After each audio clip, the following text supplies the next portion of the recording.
continuamos entonces con una parte demasiado interesante con las dos expositoras que continúan, la situación, la importancia, perdón, de la tuberculosis en los niños. Doctora Magnolia Arango Lobo Guerrero, neumóloga pediatra, la escuchamos. Casi nada, ¿no? Los niños.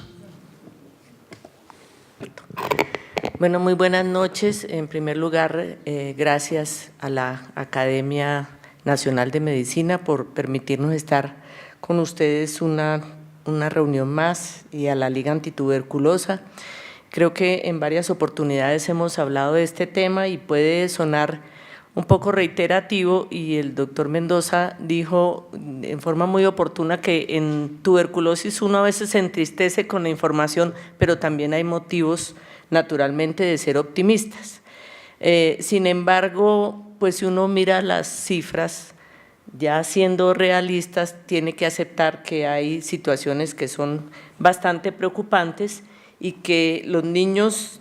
con tuberculosis también existen, al punto de considerar que en el mundo hay 1 millón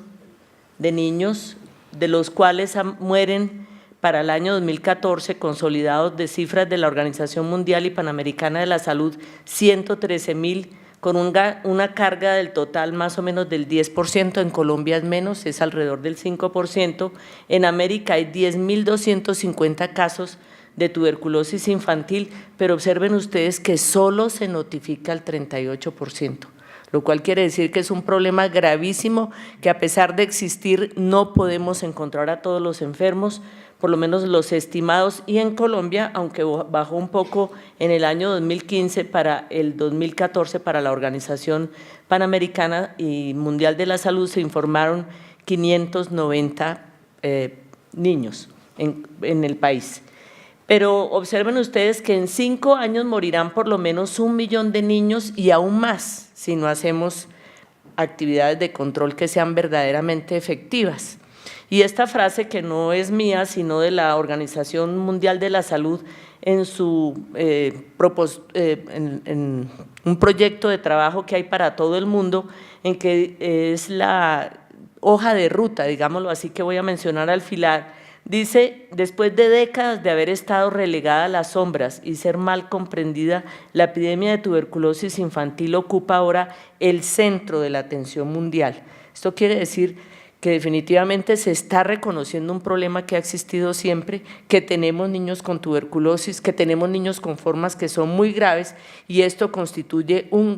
gran reto, que por supuesto es un compromiso de todos mejorar la situación. ¿Por qué el descuido histórico? Hay unas razones que debemos entender. En primer lugar, ha habido escepticismo por la dificultad en confirmar el diagnóstico, no olvidemos que es difícil en el niño. Hay una deficiente notificación de la tuberculosis infantil, solamente se registran o se notifican los casos que tengan BK positivo, y ya tenemos un primer impedimento, es que los niños es difícil de demostrárselo. Además, creer que son menos infecciosos que los adultos y por lo tanto no habían sido tenidos en cuenta como prioridad en los planes nacionales, en los programas nacionales, y se pensó en forma muy optimista de que el hecho de que se contuviera o se tratara en los adultos, esto haría desaparecer la tuberculosis infantil, lo cual pues es un error, porque los niños que están infectados son una reserva para el futuro de una probable tuberculosis. El otro aspecto es que aún con la importancia de la BCG se ha depositado todo el peso de la prevención en ella, sin tener en cuenta que son muchos otros elementos para la prevención eficiente. El otro aspecto es que se ha investigado poco, se invierte muy poco, hay una falta de activismo a nombre de los niños y los adolescentes que tienen tuberculosis, y que los programas generales de salud infantil desconocen la importancia de la enfermedad, y aún más subestiman la infección tuberculosa, que es la reserva de los casos potenciales, como ya lo había mencionado. ¿Por qué el énfasis en la tuberculosis de los niños? Entonces tenemos que recordar que los niños están expuestos muy tempranamente, y son más susceptibles a la infección, que ese paso de infección a enfermedad en los niños no es obvio, a veces no, o la gran mayoría de los casos no nos damos cuenta, pero en cambio sí suele ser agudo, lo cual quiere decir que los niños se enferman muy rápidamente, ya venían infectados, no nos estábamos dando cuenta que estaban infectados, pero se enferman. Y que aún la inmunidad en sanos es insuficiente para eliminar a todos los bacilos. ¿Qué decir de los niños que tienen además VIH, tienen una coinfección, tienen otra situación como ser pacientes de oncología o tener una diabetes, etcétera? Las formas pulmonares pues son las más frecuentes, pero en los niños llega a tener hasta el 40% de la presencia de formas extrapulmonares y hay factores de riesgo muy frecuentes como son la desnutrición, la deficiencia de vitamina D, la insuficiente inmunización con BCG, la presencia de enfermedades de base y aumento de la resistencia a los medicamentos que también está sucediendo. El incremento que ocurre en los adolescentes como riesgo a que se presenten a ser infectantes, es decir, que se parece la tuberculosis del adulto, pues los hace personas que no solamente se pueden infectar y enfermar fácilmente, sino que pueden contagiar a otras personas. Y por supuesto los derechos de los niños deben ser respetados en forma prioritaria. Eso naturalmente es la norma, es nuestro lema, es la guía que nos conduce por el trabajo altruista que creo que todos hacemos, pero pensemos en la realidad de Colombia, solamente tomemos alguno de los ítems, de los factores de riesgo en cualquiera de las poblaciones colombianas. Ahora que todos los días se menciona La Guajira, que ayer nos decían que se habían muerto 5 niños de desnutrición, pero ¿qué puede pasarle a los niños de La Guajira? Son desnutridos, tienen carencia de vitamina D a pesar del sol, la insuficiente inmunización con BCG, en donde hay poblaciones que definitivamente ni siquiera están vacunados. Ahora, factores sociales, económicos, culturales y ambientales, el doctor Fadul ya lo revisó con excelencia y no me voy a detener en esto, pero lo que sí es muy cierto es que definitivamente se habla que la tuberculosis pues es una enfermedad infectocontagiosa, pero es una enfermedad de la pobreza y todo esto se hace en círculos viciosos en donde hay más enfermos, pero hay menos acceso a la atención, se subestima la carga de la enfermedad por bajo registro y notificación y creo que toda esta circunstancia que se va reforzando cada uno de los factores de riesgo se puede resumir en una frase del doctor Colorado, un activista social, que dice que la tuberculosis es una enfermedad cuyas más frecuentes víctimas son quienes están en sitios donde poco se respetan los derechos humanos.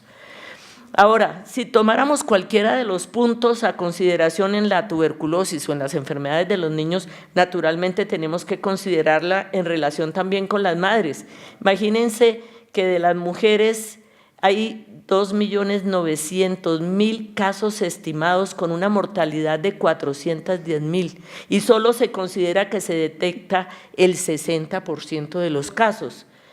Y en el 2010 se calculó cuántos huérfanos había por estas muertes. Miren que estamos en el 2010 y las curvas no son lo satisfactorias que pensaríamos y hay más de 10 millones de huérfanos por las madres o los padres que fallecieron por la tuberculosis. Y en 2014, en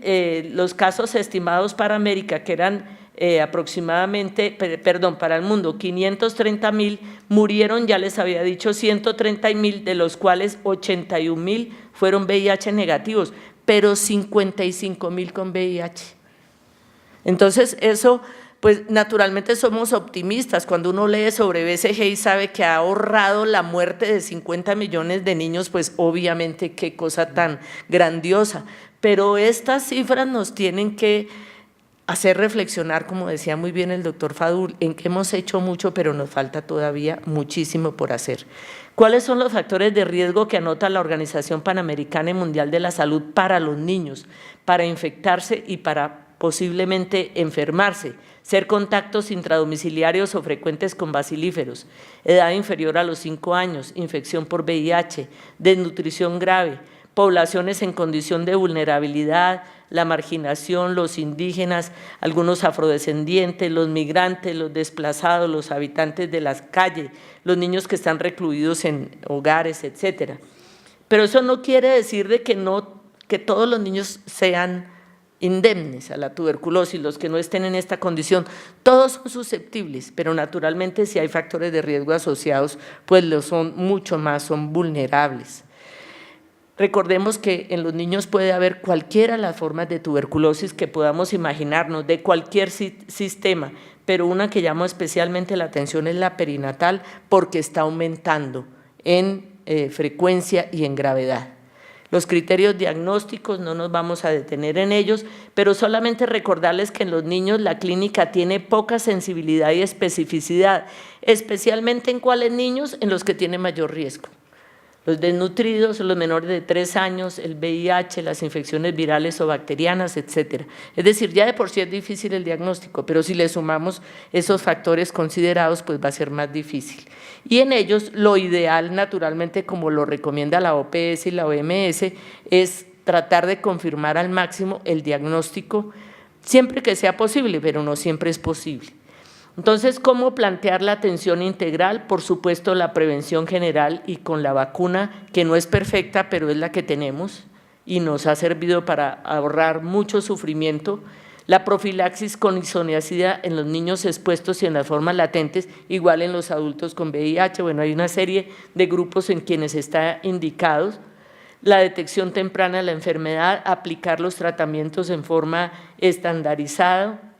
Y para Colombia, pues en los niños con o sin BK positivo se recomienda el tetraconjugado, lo mismo que dar el tratamiento indicado para los pacientes con coinfección o siempre pensando también en la resistencia. Y una limitante que hemos tenido hasta ahora, pero se está solventando porque la entidad encargada de esto de la Organización Mundial de la Salud, la TB Alliance, está tratando de formular o de preparar medicamentos que sean, como se dice hoy en día, amigables para los niños, porque es que imagínense ustedes, yo siempre indico esto porque me parece impactante, si a mí me pusieran a tomarme 1, 2, 3, 4, 5, 6, 7 pepas súper grandes que a duras penas le caben en la boca a uno, imagínense una niña, imagínense un niño darle una cápsula de este tamaño. Por fortuna, pronto esperamos contar con estos medicamentos. Ya hablaba algo de la vacuna BCG, que no la tenemos perfecta, pero pues hay mucha investigación a este respecto y la seguiremos utilizando hasta que contemos con una que cubra mejor la posibilidad del niño salvarse de la tuberculosis, pero de todas maneras es muy importante porque sirve contra las formas más graves de la tuberculosis en los niños, como la meningitis, las formas miliares, etcétera. Y hay algo que dijo una doctora ya hace mucho tiempo, en el año 61, pero ahora lo citan en la hoja de ruta de tuberculosis en el año 2013 y está retomado también en la traducción al español que está por salir, que dice que los médicos, en especial los pediatras, somos responsables del correcto diagnóstico y tratamiento. Esta frase me parece a mí sabia pero incompleta, porque es todo el equipo de salud, las enfermeras, la trabajadora social, etcétera, en que dice que hay muchas contribuciones que el equipo de salud puede hacer al programa de control de tuberculosis, superar la idea de su inexistencia. Es que el doctor Mendoza y el doctor Marquiño creo que lo mencionaron, que es que hay gente que cree que ya la tuberculosis no existe,